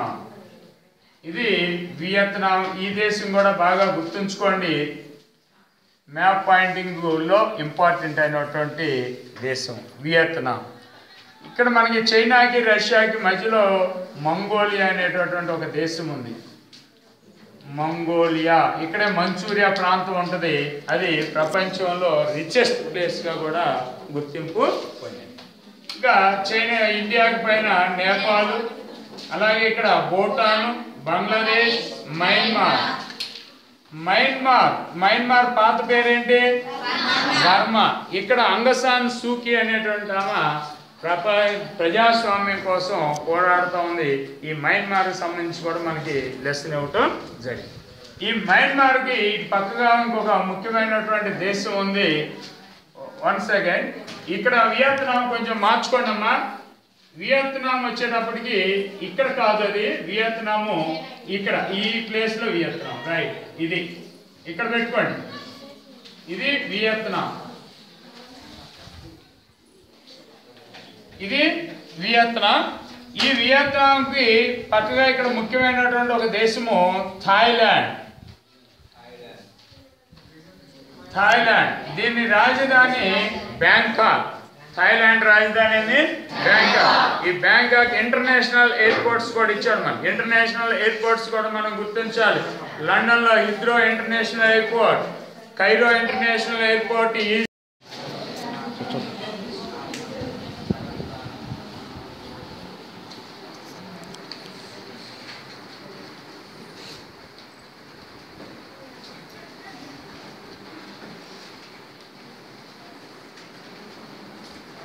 చూడండి, ఇక్కడ ఇది వియత్నాం.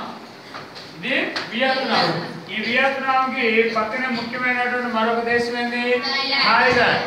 ఈ థాయిలాండ్ దగ్గర నుంచి ఈ కిందకి కనుక మనం చూసినట్లయితే ఇక్కడ మలేషియా అనేటటువంటి ఒక దేశం ఉంది. ఏం దేశం అది? మలేషియా. ఈ మలేషియా కింద ఒక చిన్న దేశము సింగపూర్. ఇప్పుడు మన రాష్ట్రంలో ప్రముఖంగా వినపడుతున్నటువంటి దేశాల్లో సింగపూర్, జపాన్. ఇది సింగపూర్ అనేటటువంటి దేశం. Vietnam, Thailand, Malaysia, Singapore. ఇక ఇక్కడ ప్రపంచంలోనే ఎక్కువ ద్వీపాలు ఉన్నటువంటి దేశం ఉంది. ఇది ఇండోనేషియా. ఎక్కువ ద్వీపాలు, దీవులుగా ఉన్నాయి అన్నమాట. దీన్ని ల్యాండ్ ఆఫ్ ఆర్చ్ పెలాగో అంటారు. దీవుల సముదాయ దేశము ఇండోనేషియా. ఇండోనేషియాలో ముఖ్యమైనటువంటి దీవులు సమత్రా, జావా, బాలి. ఇది సమత్రా. ఈ దీవు పేరేంటి? సమత్రా. అలాగే ఇది జావా, బాలి. ఈ మొత్తం కూడా ఇండోనేషియా దీవులు. పెట్టుకోండి, ఇది ఇండోనేషియా. అలాగే ఇండోనేషియాకి ఈ పైన ఇక్కడ ఉన్నటువంటి రెండు దీవులు లాగా ఉన్నాయి కదా, ఇది ఫిలిప్పైన్స్.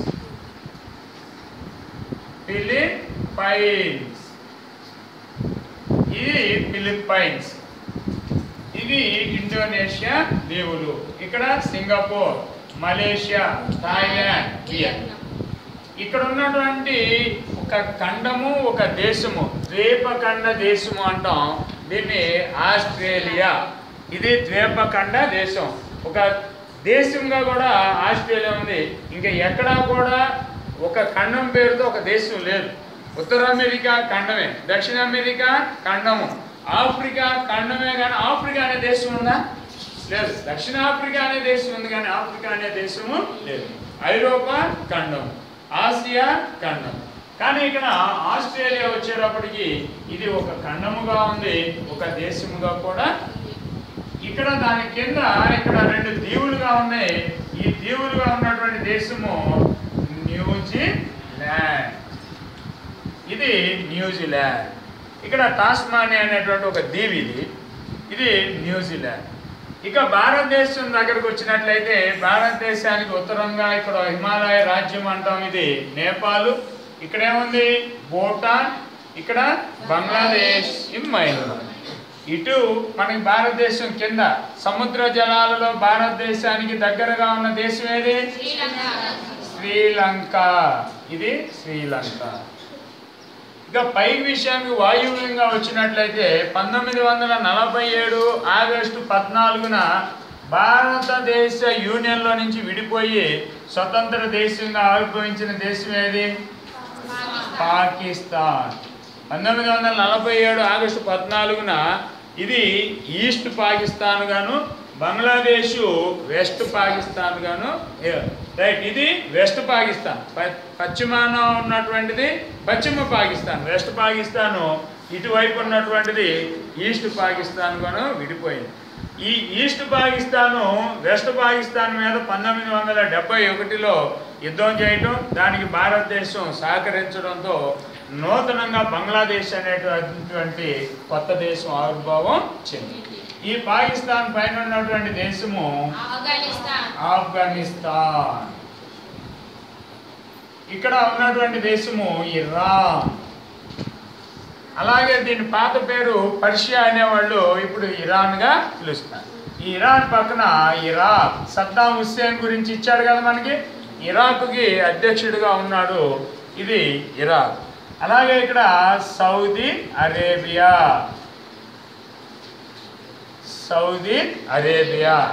ఇక్కడ నల్ల సముద్రం కింద ఉన్నటువంటి దేశము టర్కీ.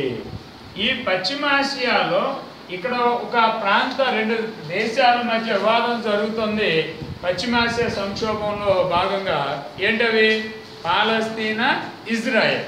PLO, పాలస్తీనా లిబరేషన్ ఆర్గనైజేషన్. ఎవరు PLO నాయకుడు? యాసర్ అరాఫత్. ఆ PLOలో ఉన్నటువంటి ఆ పాలస్తీనా ప్రాంతంలో ఉన్నటువంటి అరబ్బులకి, ఇజ్రాయెల్ ప్రాంతంలో ఉన్నటువంటి యూదులకి మధ్య వివాదాస్పదం అవుతా ఉంది. ఇక్కడ మనం పాలస్తీనా, ఇజ్రాయెల్ సూచించవచ్చు. అలాగే ఇక్కడ టర్కీ. ఇక ఇక్కడ ఇంకో దేశం ఉంది, ఇది కజకిస్తాన్. కజకిస్తాన్ ఈ ఆరాల్ సముద్రం కూడా ఈ కజకిస్తాన్ లో భాగంగా ఉంది. ఒకసారి మనం ఆసియా ఖండంలో ఉన్నటువంటి ముఖ్యమైనటువంటి దేశాలని ఒకసారి రివిజన్ చేసినట్లయితే ఇక్కడ రష్యా, మంగోలియా, జపాన్, ఉత్తర కొరియా, దక్షిణ కొరియా, చైనా, భారతదేశం, Thailand, Vietnam, Malaysia, Singapore, Indonesia, Philippines, Australia, New Zealand. మనం ఒకసారి ఇండియా చుట్టుపక్కల ఉన్న దేశాలు చూద్దాం. భారతదేశము, నేపాల్, భూటాన్, బంగ్లాదేశ్, మయన్మార్, శ్రీలంక. ఇక్కడ పశ్చిమ వైపున దీవులు ఉన్న ఇండియా సంబంధించిన లక్షద్వీప్. ఈ లక్షద్వీపులకి దగ్గరగా ఉన్న దేశం ఇక్కడ ఒక దేశం ఉంది, దీవుల దేశము. ఏం దేశం అది? మాల్దీవులు. ఇక్కడ మాల్దీవులు అనేది ఉంది దేశం. లక్షద్వీపులకి దగ్గరగా ఉన్న దేశం మాల్దీవులు. ఇటు వాయువు వైపు కనిపించినట్లయితే పశ్చిమాసియా వైపు Pakistan, Afghanistan, Iran, Iraq, Saudi Arabia, Palestine, Israel, Turkey, Kazakhstan. ఇవి ముఖ్యమైనటువంటి దేశాలు. ఇక నెక్స్ట్ వచ్చేటప్పటికి మనకి ప్రపంచంలో ఉన్నటువంటి కొన్ని ప్రాంతాలు, నగరాలు ముఖ్యంగా మనకి వినిపిస్తూ ఉంటాయి. వాటిలో మనం చూసినట్లయితే మొదటి ప్రపంచ యుద్ధం తర్వాత ఏర్పడినటువంటి శాంతి సంస్థ ఏది? ప్రపంచ శాంతి కోసం ఏర్పాటు చేసిన సంస్థ లీగ్ ఆఫ్ నేషన్స్, నానాజాతి సమితి. దాని ప్రధాన కార్యాలయం ఎక్కడ ఉంది? జెనీవాలో ఉంది. అలాగే ఐక్యరాజ్య సమితి రెండవ ప్రపంచ యుద్ధం తర్వాత ఏర్పాటు చేసినటువంటి శాంతి సంస్థ, దాని ప్రధాన కార్యాలయం ఎక్కడ ఉంది? న్యూయార్క్. అంటే ఏ దేశం అది? యుఎస్ఏ, అమెరికాలో ఉంటుంది. కనుక ఇక్కడ ముఖ్యమైనటువంటి దేశాలు, ప్రాంతాలు, నగరాలని ఒకసారి మనం గమనించినట్లయితే ముందుగా ఇక్కడ మనం ఇందాక ఒకసారి మనం చెప్పుకోవడం జరిగింది. ఇక్కడ ఉన్నటువంటి ప్రాంతం ఇది అలాస్కా. ఈ అలాస్కా అనేది యుఎస్ఏలో ఉన్నటువంటి ఒక రాష్ట్రము.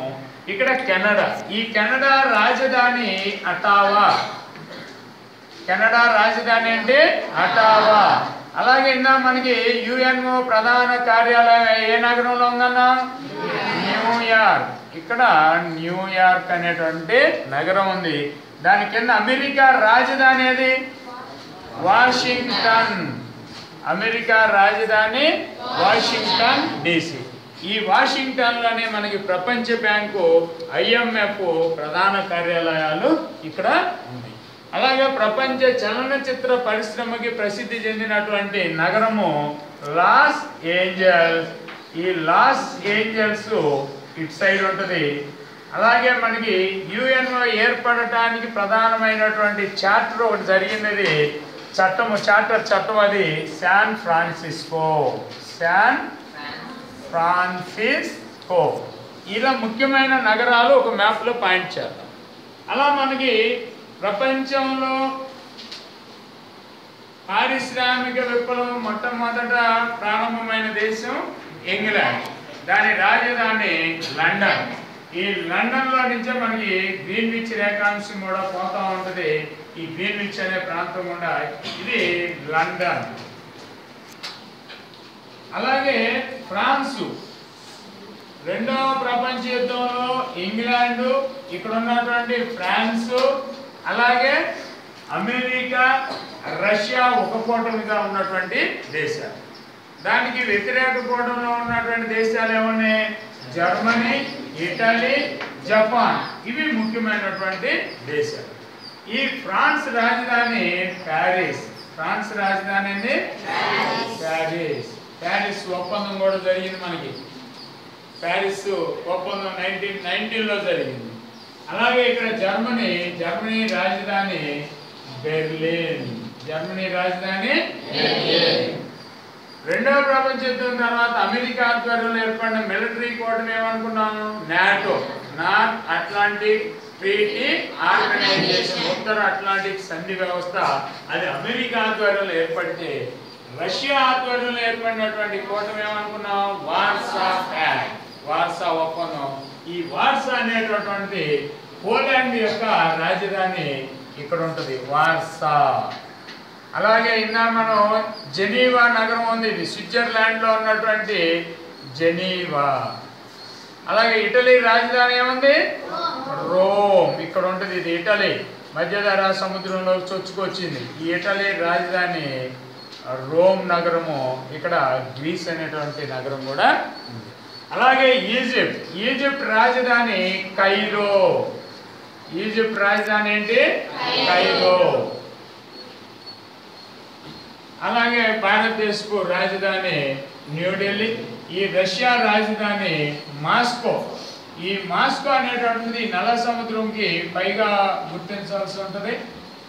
ఇది ఐరోపా ప్రాంతం. ఈ రష్యా మీరు గమనించవలసింది ఏంటంటే రెండు ఖండాలలో, ఇది ఆసియా, ఇది ఐరోపా, ఈ రెండు ఖండాలలో విస్తరించి ఉన్న దేశం ఈ రష్యా. ఈ మాస్కో అనేటువంటి యూరోప్ ప్రాంతంలో ఉన్నటువంటి ఇక్కడ ఉన్నది. అలాగే ఇక్కడ చైనా. ఈ చైనా రాజధాని బీజింగ్. చైనా రాజధాని అంటే బీజింగ్. దీన్ని పెకింగ్ అనేవాడు, పాత పేరేంటి? పెకింగ్. అలాగే ఇక్కడ మనకి జపాన్ లో ఉన్నటువంటి హిరోషిమా, నాగసాకి రెండు నగరాలు గుర్తించాల్సి వస్తుంది ఒక్కొక్కసారి. ఎందుకు? రెండవ ప్రపంచ యుద్ధంలో అణుబాంబులకు గురైన ప్రాంతాలు ధ్వంసం అయిపోయినాయి. 1945 ఆగస్టు 6న జపాన్లోని హిరోషిమా నగరం మీద ఎవరేశారు అణుబాంబులు? అమెరికా వేసి. తర్వాత ఆగస్టు 9న నాగసాకి నగరం మీద అమెరికాని వేయటం జరిగింది. అమెరికా అంటే మనకి గ్లోబ్లో కనిపించినట్లయితే ఈ పక్కకే వస్తుంది. అమెరికాకి నియరెస్ట్ గానే ఉన్నట్లుగానే జపాన్ ఉంటుంది. ఈ జపాన్ రాజధాని టోక్యో. జపాన్ రాజధాని అంటే టోక్యో.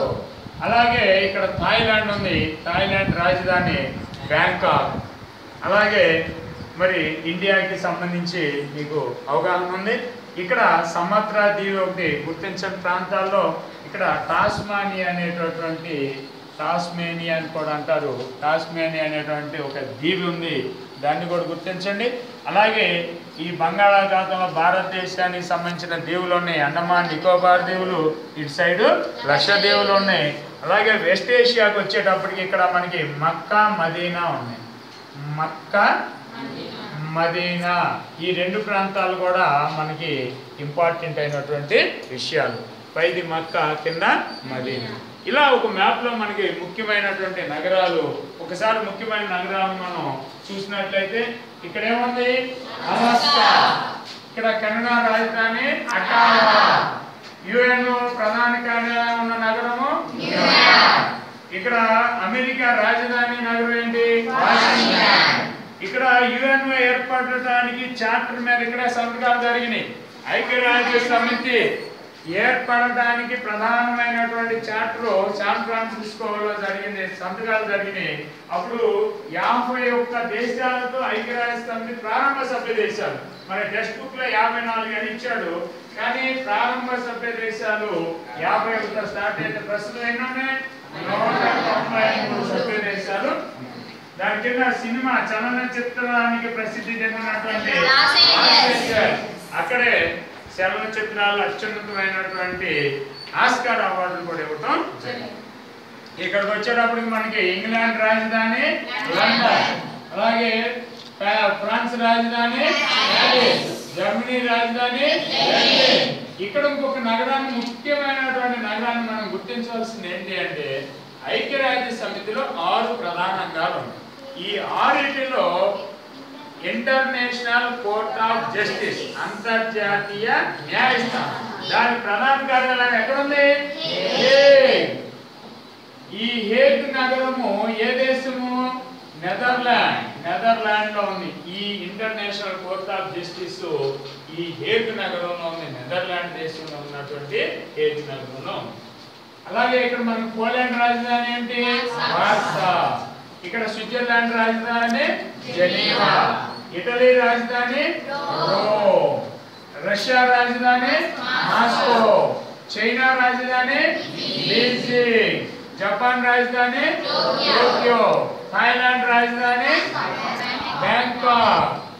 అదేనా భారతదేశపు రాజధాని న్యూఢిల్లీ. వీటితో పాటు పాకిస్తాన్ రాజధాని ఇస్తాంబుల్ పెట్టవచ్చు మనం. ఇక ఇక్కడికి వస్తే ముఖ్యమైనటువంటి ప్లేసులు కానీ చూసినట్లయితే మక్కా, మదీనా. ఈ పైన మనకి ఇందాక మనకు పాలస్తీనా, సౌదీ, ఇజ్రాయేల్ ఇక్కడ మనం పెట్టడం జరిగింది. ఈజిప్ట్ రాజధాని కైరో ఒకటి బాగా గుర్తుంచుకోండి. ఈ ముఖ్యమైనటువంటి నగరాలు గుర్తుంచుకున్న తర్వాత ఇంకొక మ్యాప్లో మనం చేయాల్సిన ముఖ్యమైన విషయం ఏంటంటే మనకి అంతర్జాతీయ విమానాశ్రయాలు ఉన్నాయి. ఒక 7 అంతర్జాతీయ విమానాశ్రయాలు ఉన్నాయి. ఆ 7 అంతర్జాతీయ విమానాశ్రయాలని మనం గుర్తించుకోవాల్సినటువంటి ఆవశ్యకత ఉన్నది. ఏమేమి అంతర్జాతీయ విమానాశ్రయాలు? మొత్తం మనం ఇంటర్నేషనల్ గా చూసినట్లయితే ముందుగా మనం ఇక్కడ లండన్ లో ఒక విమానాశ్రయం ఉంది. హిత్రో అంతర్జాతీయ విమానాశ్రయము ఎక్కడ ఉంది? లండన్. ఇక్కడ ఈజిప్ట్ రాజధాని కైరోలో కైరో అంతర్జాతీయ విమానాశ్రయం ఉంది. కైరో అంతర్జాతీయ విమానాశ్రయం, కైరో ఇంటర్నేషనల్ ఎయిర్పోర్ట్. ఇక సౌదీ అరేబియా యుఏఈలో ఇక్కడ యుఏఈ యునైటెడ్ అరబ్ ఎమిరేట్స్. ఈ యునైటెడ్ అరబ్ ఎమిరేట్స్ లో ఉన్నటువంటి అంతర్జాతీయ విమానాశ్రయం ఏంటి? దుబాయ్ అంతర్జాతీయ విమానాశ్రయం. పెట్టుకుంటున్నారా? రైట్. ఇక భారతదేశంకి వచ్చేటప్పటికి భారతదేశపు రాజధాని న్యూఢిల్లీ. ఈ న్యూఢిల్లీలో ఇందిరాగాంధీ అంతర్జాతీయ విమానాశ్రయం, ఇందిరాగాంధీ ఇంటర్నేషనల్ ఎయిర్పోర్ట్. అలాగే ఆంధ్రప్రదేశ్, ఉమ్మడి ఆంధ్రప్రదేశ్లో ఇప్పటికీ మనకు 10 సంవత్సరాల హక్కులు ఉన్నాయి. ఈ ఉమ్మడి ఆంధ్రప్రదేశ్ రాజధాని హైదరాబాద్. ఈ హైదరాబాద్ లో ఉన్నటువంటి అంతర్జాతీయ విమానాశ్రయం ఏంటి? రాజీవ్ గాంధీ అంతర్జాతీయ విమానాశ్రయము. ఇది శంషాబాద్ లో. అలాగే కర్ణాటక రాజధాని బెంగళూరు. ఈ బెంగళూరులో బెంగళూరు ఇంటర్నేషనల్ ఎయిర్పోర్ట్ ఉంది ఇక్కడ. అలాగే ఇంకొక ముఖ్యమైనటువంటి ఎయిర్పోర్ట్ ఇందాక కూడా మనం చెప్పాం, థాయిలాండ్ రాజధాని బ్యాంకాక్. ఈ బ్యాంకాక్ లో ఉన్నటువంటి అంతర్జాతీయ విమానాశ్రయం పేరేంటి? సువర్ణభూమి అంతర్జాతీయ విమానాశ్రయం, సువర్ణభూమి ఇంటర్నేషనల్ ఎయిర్పోర్ట్. వీటిని ఒకసారి మనం చూడండి. ఒకసారి హిత్రో ఇంటర్నేషనల్ ఎయిర్పోర్ట్, హిత్రో అంతర్జాతీయ విమానాశ్రయం ఎక్కడ ఉంది? కైరో ఇంటర్నేషనల్ ఎయిర్పోర్ట్, కైరో అంతర్జాతీయ విమానాశ్రయం కైరో నగరంలో. కైరో అనేది ఏ దేశానికి రాజధాని? ఈజిప్ట్. అలాగే యుఏఈ యునైటెడ్ అరబ్ ఎమిరేట్స్. ఇక్కడ ఉన్నటువంటి అంతర్జాతీయ విమానాశ్రయం పేరేంటి? దుబాయ్ అంతర్జాతీయ విమానాశ్రయం. అలాగే భారతదేశపు రాజధాని న్యూఢిల్లీ. న్యూఢిల్లీలో ఉన్నటువంటి విమానాశ్రయం పేరేంటి? Indira Gandhi international airport. అలాగే హైదరాబాద్ లో ఉన్నటువంటి విమానాశ్రయం పేరేంటి? Rajiv Gandhi international airport. రాజీవ్ గాంధీ అంతర్జాతీయ విమానాశ్రయం శంషాబాద్ హైదరాబాద్ లో ఒక భాగంగా. అలాగే బెంగళూరులో కర్ణాటకలో ఉన్న విమానాశ్రయం ఏంటి? Bengaluru international airport. అలా ఇక్కడ థాయిలాండ్ లో ఉన్నటువంటి ఇంటర్నేషనల్ ఎయిర్పోర్ట్ ఏంటి? Suvarnabhumi international airport.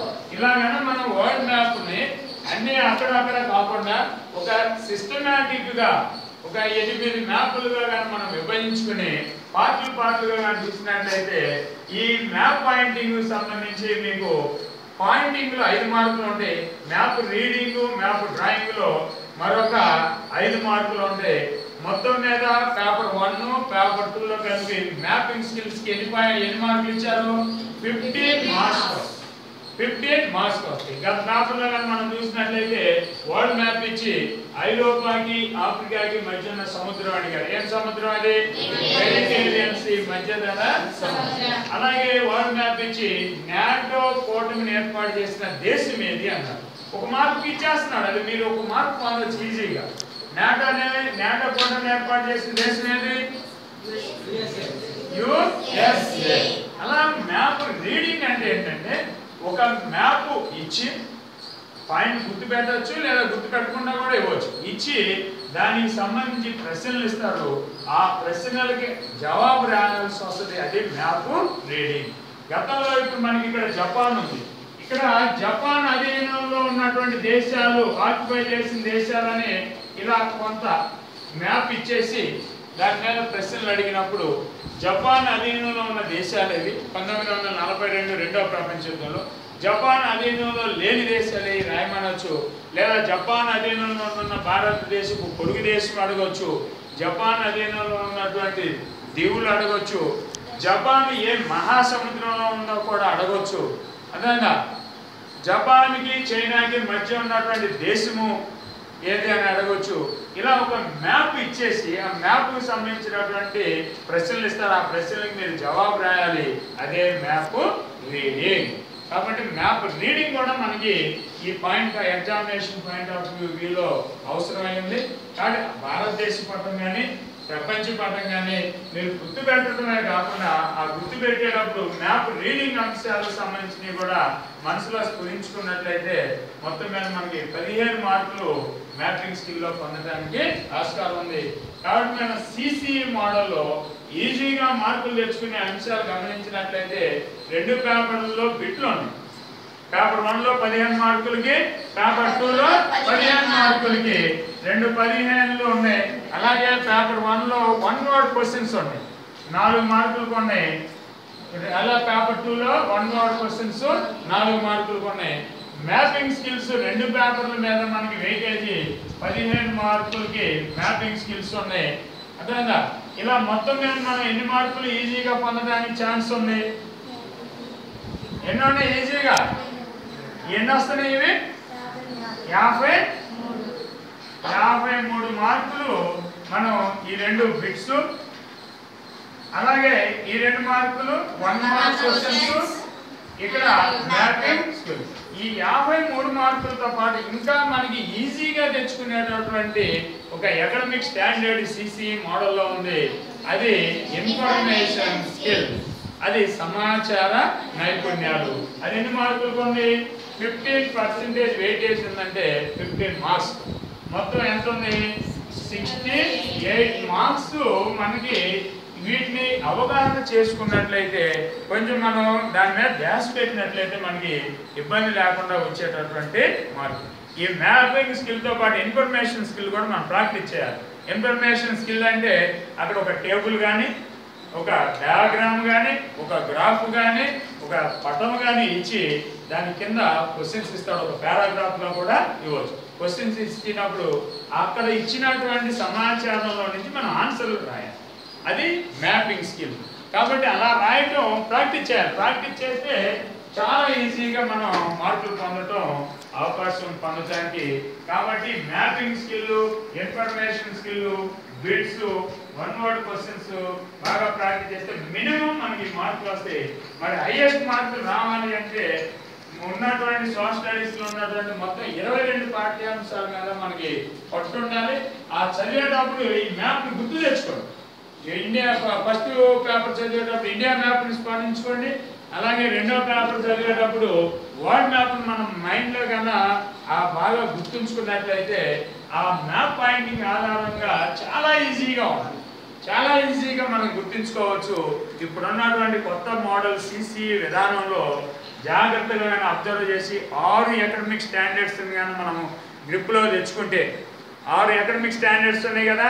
విషయ అవగాహన, reflection on contemporary issues. Reflection on contemporary issues అంటే ఏంటది? రిఫ్లెక్షన్ ఆన్ కాంటెంపరీ ఇష్యూస్, సమకాలీన అంశాలని మనం స్ఫురించుతూ రాయాల్సి ఉంటుంది. అలాగే reading the test given understanding అదొక అంశము. Mapping skill, information skill, appreciation and contemporary appreciation and sensing. ఈ 6 అంశాలను మనం కనుక గ్రిప్లో తెచ్చుకుంటే 92 మార్కులు కాదు, 100కి 100 మార్కులు పొందవచ్చు. 92 మార్కులు పైన వస్తే ఏ1 వస్తుంది. కాబట్టి దానికోసం మనం ఎక్కువ మంది ప్రయత్నం చేయాలి. ఎంతమంది తెచ్చుకుంటారు 92 మార్కుల పైన? ఎంతమంది తెచ్చుకుంటారు సోషల్ స్టడీస్లో? రైట్. మిగిలిన వాళ్ళు కూడా ప్రయత్నం చేయండి. కంపల్సరీగా మీరు అందరూ కూడా 92 మార్కులు పైన వస్తే ఏ1 గ్రేడ్ వస్తుంది. మిగిలిన వాళ్ళు కూడా డౌట్ పడాల్సిన పని లేదు. ఈ ఉన్నటువంటి సమయంలో ఈ 92 మార్కుల పైన 100కు 100 తెచ్చుకుంటే మీకు ఏ1 వస్తుంది. 10 GPA కూడా రావడానికి అవకాశం ఉంటుంది. 10కి 10 వస్తాయి సోషల్ స్టడీస్లో. Okay, all the best. ఏం చేయమంటారు చెప్పండి, చెప్పండి. ముంచి చిన్నప్పటి పంపించమన్నారు.